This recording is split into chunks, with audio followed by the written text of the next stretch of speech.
नमस्ते दोस्तों, मैं श्रेयस बढ़िया आप सबका मेरे YouTube चैनल पे बहुत बहुत स्वागत करता हूँ। आज हम डेली करंट अफेयर्स सीरीज से 28 तो 29 जनवरी के करंट अफेयर्स को स्टडी करेंगे। जैसे कि आपको ये बता दूं कि 28 और 29 का कंबाइन वीडियो इसीलिए बना रहा हूँ क्योंकि संडे आता है। 28 को जो संडे होता है उसके हमें मंडे को दोनों को मिलके बनाने पड़ते हैं। बाकी दिन आपको डेली करंट अफेयर्स मिलते रहेंगे और आज का जो करंट अफेयर है उसके भी source PIB, the Hindu, Indian express जैसे इंपॉर्टेंट सोर्सेस ही रहने वाले हैं। अगर आप इस वीडियो के जो भी करंट अफेयर्स है उनके पीडीएफ चाहते हैं तो नीचे इस वीडियो के डिस्क्रिप्शन में एक लिंक दी हुई है टेलीग्राम चैनल की। उस टेलीग्राम चैनल को मेरे ज्वाइन कीजिए, वहां पे आपको डेली के करंट अफेयर्स के पीडीएफ भी मिल जाएंगे। उसी के साथ साथ एमसीक्यू के लिए भी आपके मैंने प्रोविजंस करके दिए। इस वीडियो के एंड में हम जितने भी करंट अफेयर्स पढ़ेंगे उन सब पे हम एमसीक्यूज भी डिस्कस करेंगे। सो इस वीडियो के एंड तक बने रहिएगा ताकि आपके एमसीक्यूज भी सॉल्व हो जाए। तो चलिए आज के वीडियो की शुरुआत करें। तो सबसे पहला जो हमें करंट अफेयर देखने मिल रहा है वो है all India survey on higher education 2021-2022। तो रिसेंटली एक सर्वे हुआ है और इसका जो सिलेबस होता है वो पॉलिटी और गवर्नमेंट इनिशिएटिव्स में जाता है। तो रिसेंटली हमें पता चलता है कि मिनिस्ट्री ऑफ एजुकेशन जो होता है उन्होंने रिलीज किया है all India survey on higher education 2021-2022। तो चलिए सबसे पहले इसका बैकग्राउंड जान लेते हैं। तो टोटल नंबर ऑफ यूनिवर्सिटीज या यूनिवर्सिटी लेवल के इंस्टीट्यूशंस जो रजिस्टर्ड है वो 1168 है और कॉलेजेस की अगर बात करें तो 45,473 है। उसी के साथ साथ स्टैंड अलोन इंस्टीट्यूशन जो है वो 12,002 है। तो इतने ज्यादा हमें यूनिवर्सिटीज और कॉलेजेस देखने मिलते हैं। तो चलिए अब ये जो सर्वे इसके बारे में पढ़ लेते हैं। ये सर्वे है क्या, इसे कंडक्ट कौन करता है और ये सब इंफॉर्मेशन।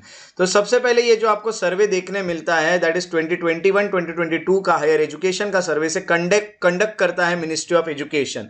इसको कंडक्ट करना शुरू किया गया था 2010 और 2011 में। इसे एनुअली वेब बेस्ड सर्वे के बेसिस पे बनाया जाता है इस रिपोर्ट को, या फिर ये सर्वे किया जाता है। आपको ये बता दूं तो एनुअली नहीं, हर साल में एक बार अलग अलग पैरामीटर्स देखने मिलता है, जैसे टीचर्स कितने, स्टूडेंट का एनरोलमेंट कैसा है, कौन कौन से प्रोग्राम्स चलाए जा रहे हैं उस यूनिवर्सिटी या कॉलेज में, या फिर एग्जामिनेशन के रिजल्ट्स क्या है, एजुकेशन फाइनेंस क्या है, इंफ्रास्ट्रक्चर किस तरह का वहां पे मिल रहा है। इंडिकेटर्स जो है वो है इंस्टीट्यूशन डेंसिटी, कितने इंस्टीट्यूशन है कितने एरिया में, उसके अलावा कितने ग्रॉस एनरोलमेंट रेशियो है, यानी जब भी एनरोलमेंट कितना हो रहा है, और एनरोलमेंट जो होता है उसमें कितने क्लास तक लोग पढ़ रहे हैं, स्टूडेंट्स और टीचर का रेशियो कितना है, एक स्टूडेंट के पीछे, या फिर हम कहेंगे एक टीचर जो है उनको कितने स्टूडेंट्स को हैंडल करना पड़ता है, जेंडर पैरिटी इंडेक्स यानी मेल फीमेल के कितने आपके इसमें हम कहेंगे कि जो भी नंबर्स है वो कितने हैं, पर स्टूडेंट कितना एक्सपेंडिचर किया जाता है, ये सब यहाँ पे कलेक्ट किया जाता है। तो अगर हम सिग्निफिकेंस की बात करें तो हमें ये पता चलता है कि पॉलिसी डिसीजंस लेने के लिए ये बहुत ज़्यादा यूजफुल है। आपको क्या पॉलिसी बनानी चाहिए, क्या रिसर्च करने चाहिए डेवलपमेंट को लेके, एजुकेशन सेक्टर के, वो सब के लिए बहुत ज़्यादा इंपॉर्टेंट है ये जो भी रिपोर्ट होती है वो। तो की फाइंडिंग्स इस रिपोर्ट की क्या है? सबसे पहले की फाइंडिंग आपको ये देखने मिलती है कि जो एनरोलमेंट है हायर एजुकेशन में वो बड़ा है। 4.33 करोड़ जो है वो बड़ा है 2021-2022 में। 4.14 करोड़ था 2020-2021 में। 3.42 करोड़ था 2014 से 15 के बीच में। एंड इंक्रीज जो हुआ है वो 91 लाख स्टूडेंट्स का हुआ है। तो ये जो इंक्रीज है ये 26.5% आपको देखने मिल रहा है अगर 2014 और 15 को हम कंपेयर करें तो। फीमेल एनरोलमेंट जो रेशियो है ये भी, फीमेल एनरोलमेंट जो है ये भी हायर एजुकेशन में बढ़ रहा है, जैसे कि महिलाएं भी हायर एजुकेशन लेते हुए दिख रही है। 2.07 करोड़ आपको देखने मिल रहा है जो कि 2021-2022 में है। 1.57 करोड़ था 14-15 में, और ये जो इंक्रीज हुआ है ये 50 लाख स्टूडेंट्स का हुआ है। 32% महिलाएं जो है, फीमेल जो है, ये इंक्रीज हुई है। उसके अलावा ग्रॉस एनरोलमेंट रेशियो अगर निकाला गया तो ये भी बढ़ गया है, 28.4% हो गया है 2021-2022 में। तो ये पहले 2014 से 15 के बीच में हम कहेंगे 23.7 था। फीमेल ग्रॉस एनरोलमेंट रेशियो जो होता है ये 28.5 तक आ गया है, जो कि पहले 22.9 था 14-15 में। तो ये जो है एनरोलमेंट रेशियो भी यहाँ पे बढ़ने लगा है। फीमेल का ग्रॉस एनरोलमेंट रेशियो जो होता है ये बढ़ रहा है, हम कहेंगे ये 5th कॉन्जिक्यूटिव ईयर है जब ये बढ़ते हुए दिख रहा है, ये कम नहीं हो रहा है। और 44% इंक्रीज हुआ है एनरोलमेंट ऑफ एससी स्टूडेंट्स। तो एससी स्टूडेंट जो है ये भी बढ़े हैं। 2014 से 15 की बात करें तो 66.23 लाख था और 2021 में 66.23 लाख आ चुका है। 46.7 लाख था जो कि 2014 से 15 के बीच में। इंक्रीज हुआ है 51% enrolment of female SC students. तो फीमेल एससी स्टूडेंट्स भी बढ़ गए हैं 2021-2022 में। 31.71 लाख तक पहुंच गई है फीमेल एससी स्टूडेंट जिनका एनरोलमेंट हुआ है स्कूल्स में या यूनिवर्सिटीज़ में, इंस्टीट्यूशंस में हायर एजुकेशन के। कंपेयर किया गया अगर 2014 से 15 के बीच में, तो जो कि 21.02 लाख था। तो ये भी आपको बढ़ते हुए यहाँ पे देखा है। आगे हम आते हैं तो सस्टेनेबल इंक्रीज आपको देखने मिल रहा है। तक एक तरह से इंक्रीज हुआ है एसटी स्टूडेंट्स में भी, 65.2% एसटी स्टूडेंट्स का एनरोलमेंट में भी इंक्रीज हुआ है। 2021-22 के बीच में 27.1 लाख था और 1 लाख हुआ है, और 2014 और 15 के बीच में 16.41 लाख ही था। उसी के अलावा एक बहुत रिमार्केबल इंक्रीज देखने मिल रहा है 80% का फीमेल एससी स्टूडेंट्स में। तो 2021-22 के बीच में 13.46 लाख आपको एनरोलमेंट होते हुए दिख रहा है फीमेल एसटी स्टूडेंट्स का, जो कि 14-15 के बीच में 7.47 लाख था। उसी के साथ साथ 45% ओबीसी स्टूडेंट्स का भी एनरोलमेंट बढ़ा है। 2021-2022 की बात करें तो इसमें ये 1.63 करोड़ देखने मिलता है, और 14-15 के बीच में ये था 1.13 करोड़। तो ये भी बढ़ा है, और 3% इंक्रीज हुआ है फीमेल ओबीसी स्टूडेंट्स में 2021-2022 में 78.19 लाख ये हो गया है। 2014 के अगर कंपैरिजन में देखा गया तो जो 52.36 लाख ही था। पीएचडी के एनरोलमेंट भी 2% से बढ़े हैं, 2.13 लाख हो गए हैं 2021-2022 में, जो कि 14 और 15 के बीच में 1.17 लाख थे।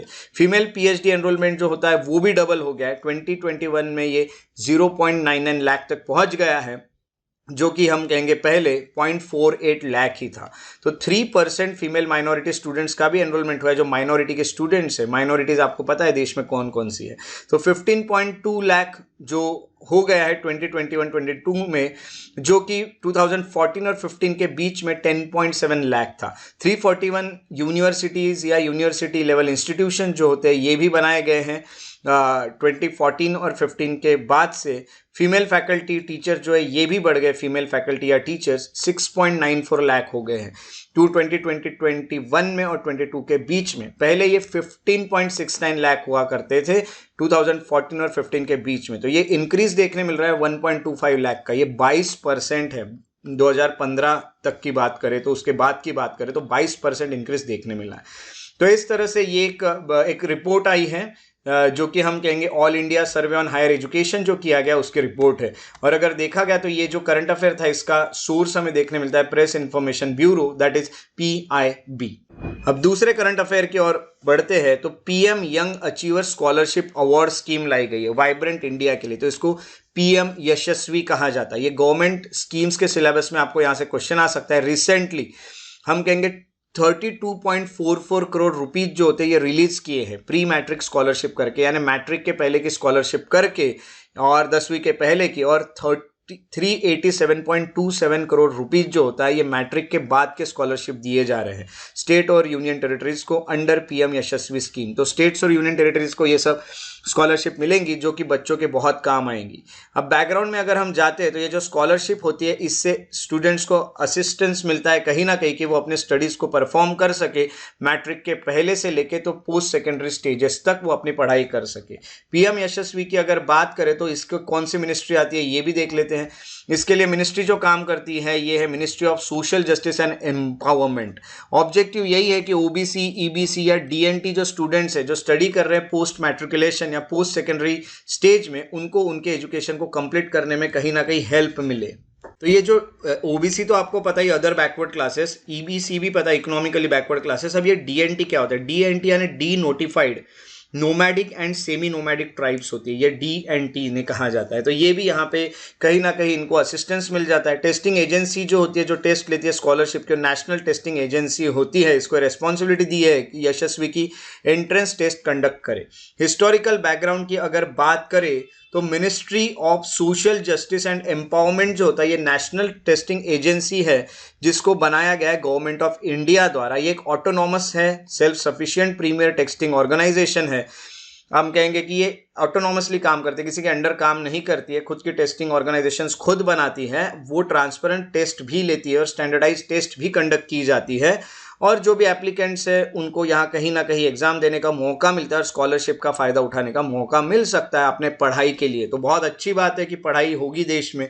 सैलेंट फीचर्स की अगर बात करें तो ये एक स्कॉलरशिप स्कीम है ओबीसी के लिए, ईबीसी के लिए और डी नोटिफाइड नोमैडिक ट्राइब्स के लिए स्टूडेंट्स के लिए। तो Eklavya model residential school EMRS scheme को भी पढ़ के रखिएगा, इससे कनेक्ट हो जाती है और ये कहीं ना कहीं आपको इस पे भी क्वेश्चन आ सकता है। कंपोनेंट्स की बात करें तो प्री मैट्रिक स्कॉलरशिप मिलती है, मैट्रिक के बाद यानी पोस्ट मैट्रिक स्कॉलरशिप मिलती है, टॉप क्लास एजुकेशन आपको प्रोवाइड किया जा सकता है, टॉप क्लास कॉलेज एजुकेशन मिल जाता है, हॉस्टल्स भी बनाए जाएंगे ओबीसी के लिए।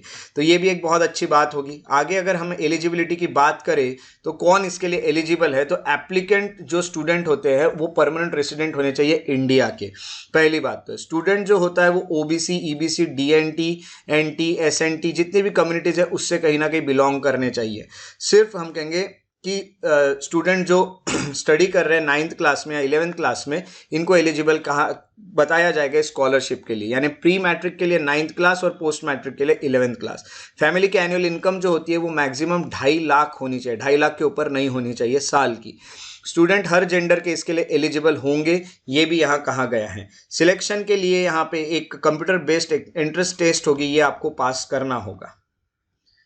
जो बेनिफिट होगा उसमें आपको फाइनेंशियल असिस्टेंट मिलेगा 75,000 पर ईयर, जो भी एलिजिबल स्टूडेंट्स है क्लास 9th के उनको इन फॉर्म ऑफ स्कॉलरशिप, और जो अमाउंट होगी 1,25,000 पर ईयर ये भी प्रोवाइड की जाएगी स्टूडेंट्स को जो कि क्लास 11th के, उनको फाइनेंशियल असिस्टेंस दिया जाएगा। तो ये जो करंट अफेयर था इसका सोर्स था हिंदुस्तान टाइम्स। नेक्स्ट जो करंट अफेयर देखने मिलता है वो है आईसीजे को लेके, यानी इंटरनेशनल कोर्ट ऑफ जस्टिस को लेके। इसका सिलेबस जाता है पॉलिटी में। Recently international court of justice जो उन्होंने रूल किया है कि इजराइल जो होता है उनको गाजा में जो भी जेनोसाइड चल रहा है, जो भी मास किलिंग चल रही है, उसे रोकना होगा गाजा स्ट्रिप पे। बैकग्राउंड यही है कि आईसीजे जो है उन्होंने एक इंटरिम रूलिंग दी है, एक टेम्पररी रूलिंग दी है कि इजराइल को पैलेस्टाइन के खिलाफ जो भी अभी जेनोसाइड चल रहा है उसे रोकना होगा। इजराइल जो है वो जेनोसाइड कर रहा है। अगर हम आईसीजे की बात करें, इंटरनेशनल कोर्ट ऑफ जस्टिस की बात करें, तो इसको एस्टैब्लिश किया गया था जून 1945 में। इसका जो हेडक्वार्टर आपको देखने मिलता है वो है हेग करके नेदरलैंड्स में। आईसीजी जो है ये एक जुडिशियल ऑर्गन है यूनाइटेड नेशन का, दो देशों के बीच की केसेस यहाँ पे चलाई जाती है। इसको जून 1945 में बनाया गया था एक चार्टर से, यूनाइटेड नेशन का चार्टर था, और ये काम करना शुरू किया अप्रैल 1946 से। और जो सीट है कोर्ट की वो पीस पैलेस में, हेग नेदरलैंड्स में। इसमें 6 प्रिंसिपल ऑर्गन्स जो भी 6 प्रिंसिपल ऑर्गन्स है यूनाइटेड नेशन के, उसमें से ये एक है। सो इकलौता ऐसा ऑर्गन है यूनाइटेड नेशन का जो न्यूयॉर्क में जिसका हेडक्वार्टर नहीं है। ये भी याद रखिएगा, ये पॉइंट बहुत अच्छे से याद रखिएगा। कोर्ट का रोल यही है कि सेटल करना इश्यूज को, इंटरनेशनल लॉ के अकॉर्डिंग चलना, लीगल डिस्प्यूट जो भी आ रहे हैं स्टेट्स के द्वारा यानी अलग अलग कंट्रीज के द्वारा, उस पर कहीं ना कहीं अपने ओपिनियन देना लीगल क्वेश्चंस पे।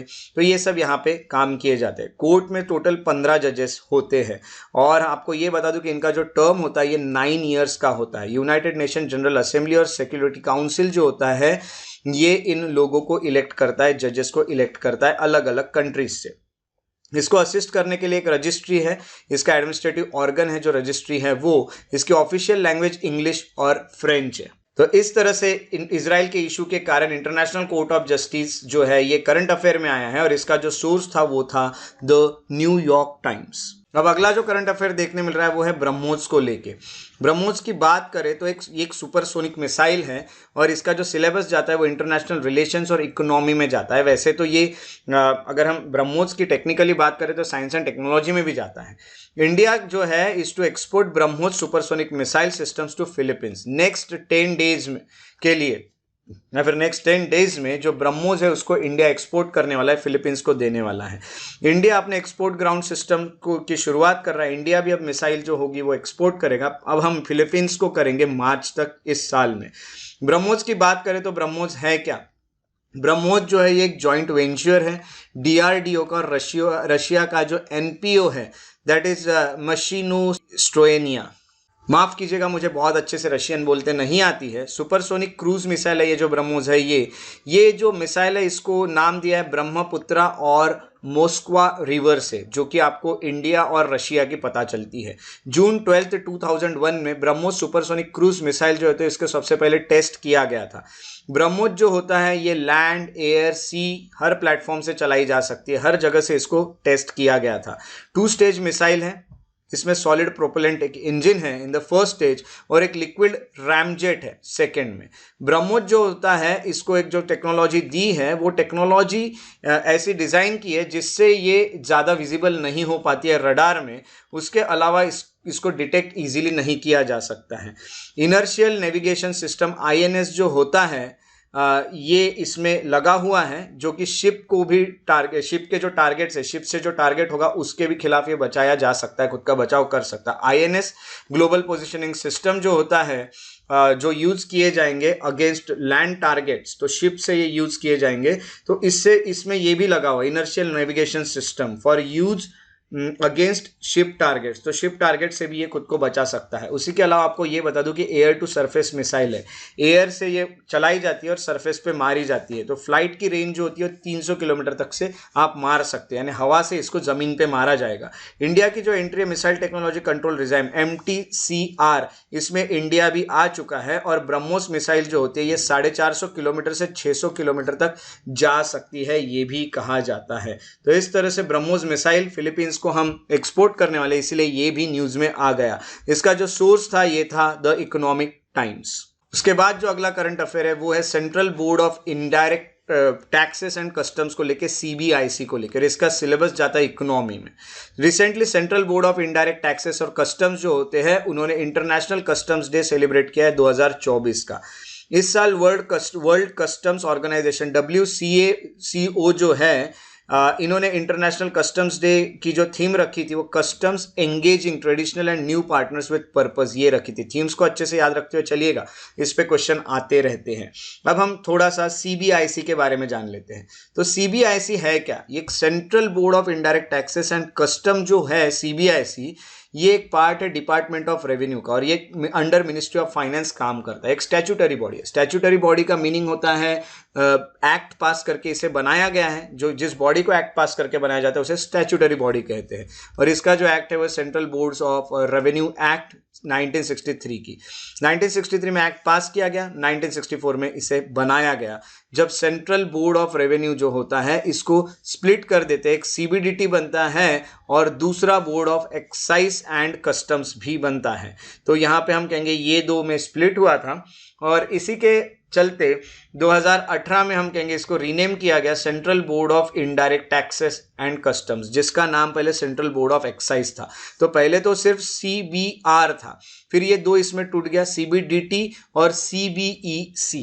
तो ये CBEC जो होता है इसको 2018 में रीनेम करके CBIC कर दिया गया है। उसके अलावा एक नोडल हम कहेंगे नेशनल एजेंसी है जो नेशनल लेवल पे काम करती है। कौन कौन से चीज़ों से रिलेटेड ये काम करते हैं? तो सबसे पहले आपको ये बता दूं कि कस्टम से रिलेटेड काम चलते हैं, GST के भी काम चलते हैं, सेंट्रल एक्साइज के भी काम चलते हैं, सर्विस टैक्स या नार्कोटिक्स जो इंडिया में, ये सब पे ये जो है ये काम करता है। ये जो बोर्ड है वो बोर्ड जो होता है एक एडमिनिस्ट्रेटिव अथॉरिटी है, ये एडमिनिस्ट्रेशन संभालता है और इसके सबऑर्डिनेट ऑर्गेनाइजेशंस जो होते हैं उनके ऊपर ये काम करता है, जैसे कि कस्टम हाउस हो गए, central excise and central GST commissionerate हो गए या फिर सेंट्रल रेवेन्यू कंट्रोल लैब हो गए। ये सब पे आप टैक्स एडमिनिस्ट्रेशन ऑफ इंडिया अच्छे से देख के रखिएगा, इस पे क्वेश्चन आपका बन सकता है। फंक्शन जो CBIC परफॉर्म करता है वो है पॉलिसी बनाना कि किस तरह से टैक्सेस लगाए जाएंगे, लेवी किए जाएंगे या फिर कलेक्ट किए जाएंगे, कस्टम्स हो या एक्साइज हो या सेंट्रल गुड्स और सर्विस टैक्स हो या IGST तब लगाया जाता है जब दो अलग अलग स्टेट्स के बीच में जो है ट्रेडिंग चलती है या फिर उनके बीच में कोई गुड्स को यहाँ से वहाँ किया जाता है, तब IGST लगाया जाता है। स्मगलिंग को भी यहाँ पे प्रिवेंट करने का काम इसका है। उसी के साथ साथ जो भी मैटर्स है customs, central excise, central goods and service tax के, IGST के, नार्कोटिक्स के, ये सब का एडमिनिस्ट्रेशन जो होता है वो CBIC ही देखता है। तो CBIC इस तरह से काफ़ी इंपॉर्टेंट बोर्ड बन जाता है जो कि न्यूज़ में आ गया और इसका सोर्स जो था इस करंट अफेयर का वो था PIB, that is press information bureau. उसके बाद का जो करंट अफेयर देखने मिल रहा है वो है वेस्टर्न इक्वाइन एन्सेफेलाइटिस। ये क्या है? तो ये एक वायरस है और आपको ये बता दो इसका सिलेबस जाता है साइंस एंड टेक्नोलॉजी में। Recently western equine encephalitis virus जो होता है ये अर्जेंटीना में आउटब्रेक हुआ है। ये वायरस अर्जेंटीना में आया है। प्रेजेंट आउटब्रेक जो है ऐसा कहा जाता है कि वो हॉर्सेस में देखने मिल रहा है, अर्जेंटीना और यूरुग्वे के। तो यूरुग्वे और अर्जेंटीना में ये देखने मिल रहा है और वेस्टर्न इक्वाइन ये जो एन्सेफेलाइटिस जो होता है ये कैसा होता है देखते हैं। तो ये मॉस्किटो बॉर्न इन्फेक्शन है जो मॉस्किटो फैलाते हैं। उसी के साथ साथ वेस्टर्न इक्वाइन एन्सेफेलाइटिस वायरस जो है, जिसको WEEV कहा जाता है, वीव कहा जाता है, ये एक टोगा वायराइडे फैमिली को बिलोंग करता है, वायरसेस की एक फैमिली है। उसी के साथ साथ न्यूरोलॉजिकल सिम्टम्स आपको देखने मिलते हैं, सीवियर केसेस में ब्रेन से रिलेटेड कुछ सिम्टम्स है, और कोई एंटीवायरल इसकी ट्रीटमेंट नहीं देखने मिल रही है। वायरस जो होता है वो अप्रॉक्सीमेटली 11.5 किलो बेसिस का है, और long single stranded RNA genome उसमें आपको देखने मिलता है, और ये एक रिकॉम्बिनेंट है ईस्टर्न इक्वाइन एन्सेफेलाइटिस वायरस का। तो हम कहेंगे ये वेस्ट में आया है, तो ये इसी के तरह एक तरह से काम करता है। और सिंडबिस वायरस जो है उसी तरह का ये भी एक वायरस है। तो ये वायरसेस भी पढ़ के रखिएगा, सिंडबिस वायरस हो गया, या फिर हम कहेंगे एन्सेफेलाइटिस वायरस हो गया, ये सब। उसी के अलावा पैसराइन बर्ड्स जो होते हैं are thought to be reservoir and equine species जो है एज इंटरमीडिएट होस्ट। तो किसके थ्रू जा सकता है? जो पैसराइन बर्ड होते हैं वहाँ पे ये एक तरह से अपना कब्जा जमाता है और फिर वो अलग अलग स्पीसीज में एंटर करता है। तो ये ह्यूमन में भी आ जाएगा। अगर आपको ये आता है तो इसके सिम्टम्स है फीवर, हेडेक, नोसिया हो सकता है, वोमिटिंग हो सकता है, आपका एपेटाइट खराब हो सकता है, टायर्डनेस आपको फील होगा, वीकनेस यहाँ पे फील होता है। इस तरह के आपको सिम्टम्स देखने मिलेंगे। ट्रांसमिशन इसका होता कैसा है? प्राइमरी मोड जो है इस वायरस का ट्रांसमिशन का, वो तो मॉस्किटो है, मॉस्किटो इसे फैलाते हैं। मॉस्किटो आके आपको काटेगा और आपको ये वायरस हो जाएगा। इस तरह से चीज़ें हो सकती है, आपको नहीं होगा, मैं बस एग्जाम्पल के तौर पे आपको बता रहा हूँ। हम सबको ये आई होप कि नहीं ही होगा कभी। तो प्रिंसिपल वेक्टर क्यूलेक्स ट्रेजिलिस जो होता है, ये जो है मॉस्किटो, ये है सबसे मेन मॉस्किटो, ये याद रखिएगा, क्यूलेक्स ट्रेजिलिस। हाउएवर ये मल्टीपल वेक्टर्स भी इसमें हो सकते हैं, जैसे एडिस मेलानिमॉन करके हैं, एडिस डोरसालिस करके हैं, एडिस हम कहेंगे कैम्पेस्ट्रिस करके है। ये पूरे मॉस्किटो है जो इसको फैला सकते हैं, बट मेनली क्यूलेक्स ट्रेजिलिस इसको फैलाने का काम करता है। तो इस तरह से इसका ट्रांसमिशन हो सकता है। अगर हम इसके डायग्नोसिस की बात करें तो ये इसका जो इन्फेक्शन होता है उसमें लैब टेक्निक्स की ज़रूरत होती है, उसी के चलते आपको ये पता चल सकता है। तो वेस्टर्न इक्वाइन एन्सेफेलाइटिस जो होता है ये काफ़ी कॉमन है प्लेन रीजन्स में, वेस्टर्न और सेंट्रल यूनाइटेड स्टेट्स के। उसी के अलावा ये सेंट्रल अमेरिका या साउथ अमेरिका में भी रिपोर्ट किया गया है। तो ये बाहर के देशों में तो आ चुका है, इंडिया में अब तक ये पहुंचा नहीं है। और ये जो करंट अफेयर था जिस भी डिजीज़ के लिए हम कहेंगे वेस्टर्न इक्वाइन एन्सेफेलाइटिस डिजीज़ के लिए, ये करंट अफेयर का सोर्स था द हिंदू। तो चलिए अब आज के प्रैक्टिस एमसीक्यूज को सॉल्व कर लेते हैं। सबसे पहले यहाँ पे पहले इसमें आपको कॉलम में दिया डिजीज, दूसरे में दिया है कॉज्ड बाय। पहला है एंथ्रैक्स और यहाँ पे कॉज्ड बाय में दिया है बैसिलस एंथ्रेसिस। सेकंड है चिकन पॉक्स, नाइग्लेरिया फॉवेलरी, ये है। उसके अलावा मेनिंगो एन्सेफेलाइटिस और ये है वेरिकेला जोस्टर वायरस। तो ये इनमें से कौन से पेयर्स करेक्ट है ये आपको लिखना है कमेंट सेक्शन में अपने आंसर को, ओनली 1, ओनली 2, ऑल 3 या फिर नन। जो दूसरा क्वेश्चन देखने मिल रहा है यहाँ पे 2 स्टेटमेंट्स दिए हैं। पीएम यशस्वी ये जो है ये मिनिस्ट्री ऑफ एजुकेशन के अंडर आता है। दूसरा है स्टेटमेंट 2, नेशनल टेस्टिंग एजेंसी जो है जिसको टेस्ट कंडक्ट करने की एंट्रेंस टेस्ट कंडक्ट करने की रेस्पॉन्सिबिलिटी वो है NTA, नेशनल टेस्टिंग एजेंसी। यहाँ पे आपको बताना है कितने ऑप्शन करेक्ट है और ये इसका करेक्ट स्टेटमेंट है कि नहीं, करेक्ट एक्सप्लेनेशन है कि नहीं। तो पहले इसमें कहा गया है दोनों स्टेटमेंट करेक्ट है, स्टेटमेंट 2 करेक्ट एक्सप्लेनेशन है स्टेटमेंट 1 का। दूसरे इसमें कहा गया है स्टेटमेंट 1 और स्टेटमेंट 2 दोनों करेक्ट है, स्टेटमेंट 2 ये करेक्ट एक्सप्लेनेशन नहीं है स्टेटमेंट 1 का। तीसरे में कहा गया स्टेटमेंट 1 करेक्ट है बट स्टेटमेंट 2 इनकरेक्ट है। चौथे में कहा गया स्टेटमेंट 1 इनकरेक्ट है बट स्टेटमेंट 2 करेक्ट है। तीसरे क्वेश्चन की तरफ बढ़ते हैं। तीसरा क्वेश्चन है with reference to western equine encephalitis consider the following statement. ये एक मॉस्किटो बॉर्न इन्फेक्शन है। दूसरा वेस्टर्न इक्वाइन एन्सेफेलाइटिस वायरस जो होता है ये टोगा वायराइडे फैमिली से है। ये सिर्फ वेस्टर्न और सेंट्रल यूएस में आपको देखने मिलता है। कितने ऑप्शंस करेक्ट है आपको बताना है, 2 only, 1, 2 and 3 only, 1 and 2 only या 1 ओनली। तो ये रहे आज के 3 क्वेश्चंस। सो अब बारी है 26 जनवरी के जो हमने क्वेश्चंस पूछे थे उसके आंसर्स देखने की। क्वेश्चन 1 जो था उसका आंसर था A, क्वेश्चन 2 का था C और क्वेश्चन 3 का था A। तो इस तरह से पिछले हमारे जो क्विज थे उसके आंसर्स आपके सामने। तो चेक करके मुझे स्कोर बताते हुए चलिएगा। इस तरह से आज के हमारे करंट अफेयर्स रहे। अगर आपको मेरे वीडियोस पसंद आते तो उन्हें लाइक जरूर करें, शेयर करें और मेरे यूट्यूब चैनल को सब्सक्राइब करके बेल आइकॉन को जरूर प्रेस करें ताकि आने वाले वीडियोस के नोटिफिकेशन आपको मिल सके। अगर आप और अपडेट्स चाहते तो आप फेसबुक पेजेस श्रेयस बड़ी इंटरप्रिटेशन जो मेरे पेजेस है उसको भी फॉलो और लाइक कर सकते हैं।